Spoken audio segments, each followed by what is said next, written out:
Este video llega gracias a... Solo en septiembre, lleva tu préstamo a rebajatoscuentas.com y tendrás mejores cuotas de las que estás pagando ahora. Llegó el momento del verdadero cambio. Gracias a Samsung. Ampliación de noticias. Nuestro invitado ahora es el ex ministro del Interior, Kluber Fernando Aliaga, general de la policía y abogado. Vamos a hablar de inseguridad, evidentemente. A 13 días, se han cumplido ya 13 días de la declaración de estado de emergencia en 2 distritos de Lima Metropolitana. Otro distrito se convierte en una nueva víctima de la violencia. Una granada es colocada en Lince, lanzan una granada frente a un hostal, el hostal Aristo, y deja 3 personas heridas, apenas 3 días después de que asesinaran a una presunta trabajadora sexual cerca del mercado Lobatón. ¿Qué está pasando? Se mudaron los delincuentes a causa del estado de emergencia. Lince ya era un distrito peligroso que no habíamos todavía colocado en el radar de este mapa rojo de la inseguridad en Lima Metropolitana. Muy buenos días y bienvenido. Muy buenos días, Mávila. Muy buenos días, Fernando. Buenos días, general. ¿Cuál es el diagnóstico sobre Lince en principio? Bueno, Mávila, lo que te puedo decir es que en Lima hay la delincuencia, digamos, hay cierta especialización. La zona del Lince, la avenida Arequipa, Rizo, toda esa zona, ya hace varios años atrás ha sido tomada por el negocio de la prostitución ilegal o clandestina, que detrás de ella viene una mafia de extorsiones al comercio sexual. Y lamentablemente hasta ahora no se ha erradicado, ¿no? Es lamentable porque el Lince prácticamente es el centro de Lima. Lima es la capital del Perú.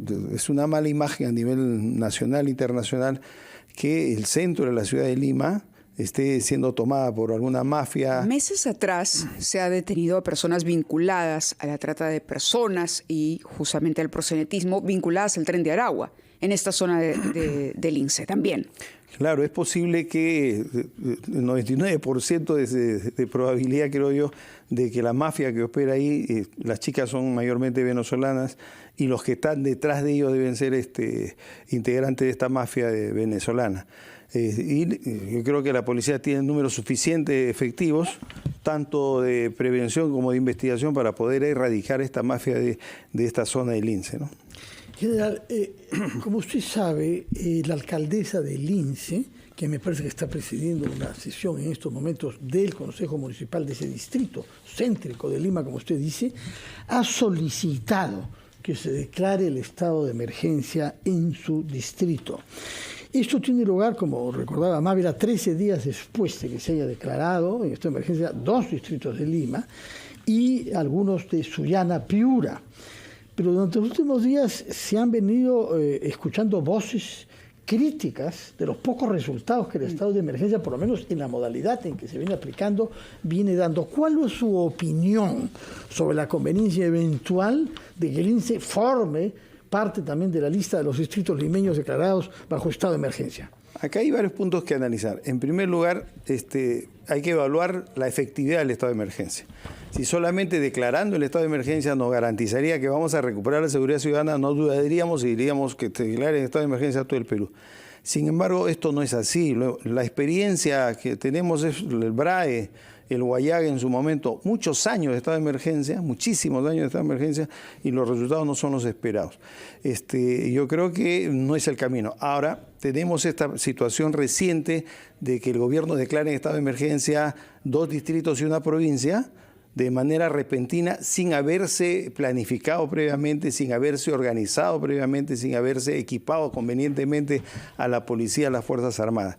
Yo creo que antes de declarar un estado de emergencia, lo que tiene que hacer de manera responsable la policía es seleccionar al personal idóneo para los objetivos que se pretende alcanzar, entrenarlos y equiparlos adecuadamente y luego ponerlos en el teatro de operaciones para conseguir resultados concretos en el plazo más breve posible. El mensaje del Estado tiene que ser efectividad, ¿no? Efectividad y en corto plazo. Eso da confianza y la seguridad a la población de que estamos ganando la lucha. Lamentablemente no está sucediendo así.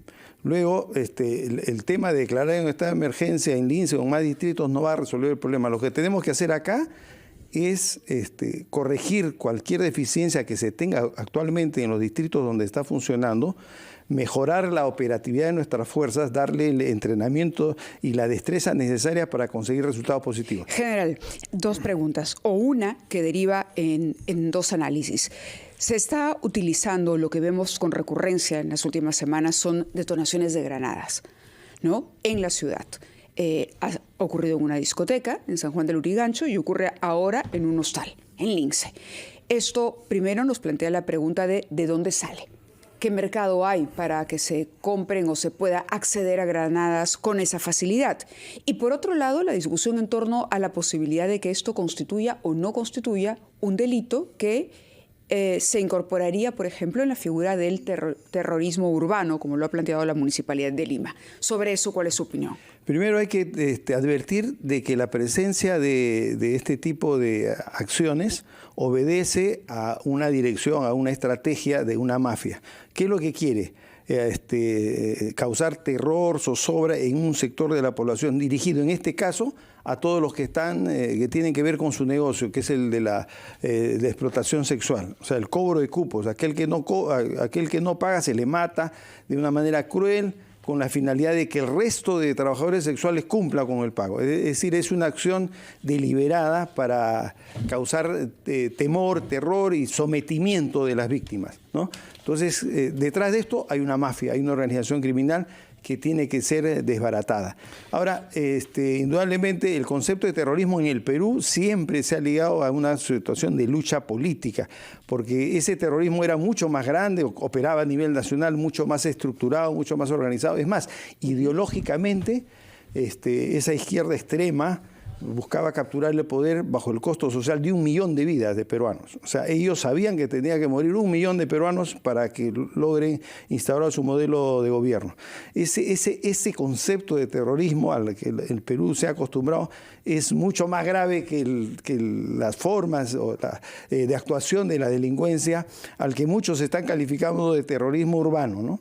Nuestra legislación es muy amplia y podría dar cabida a que estas formas de actuación sean calificadas como terrorismo, pero lo importante acá es la actuación de los operadores de justicia. Los jueces y fiscales tienen que pedir la máxima sanción, la máxima pena, porque ese tipo de actos no solamente matan a una persona, sino que causan el terror, la zozobra en todo un sector de la población. Por lo tanto, las penas y las sanciones que se impongan deben ser las más drásticas posibles. Señor Aliaga, usted nos ha hablado de mafias, pero hay que preguntarse sobre las complicidades que hay de los funcionarios públicos. Porque yo me pregunto, ¿cómo es posible que hayan funcionado burdeles clandestinos en un lugar tan céntrico como Lince, cerca de universidades? Repito, a mí me escandaliza. La universidad es el templo del saber, dedicado a la formación de nuestros jóvenes y adolescentes. ¿Cómo es posible que a la salida vean ellos permanentemente a jóvenes venezolanas, dice usted, o de otras nacionalidades, sometidas a la explotación sexual? ¿Cómo es la falta de quién que eso haya sido posible en una zona tan céntrica de nuestra capital? Eso es responsabilidad indudable de acá, yo creo que del jefe de región Lima, que tiene que estar monitoreando a su comisario y a las unidades especializadas, porque si no funcionan, si no operan, hay que cambiarlos a todititos. Debe haber algún tipo de infiltración de las organizaciones criminales que se mantienen en un lugar bajo cierta protección.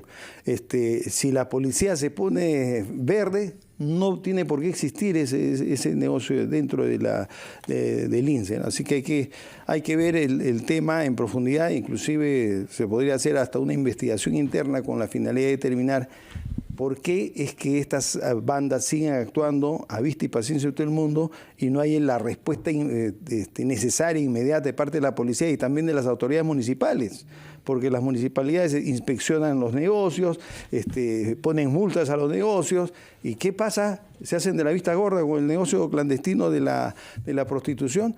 Acá indudablemente se sospecha una complicidad, ¿no? De acuerdo. Otra cosita que quería comentar de Mávila es que la ciudad de Lima tiene una naturaleza especial en cuanto a la comisión de delitos.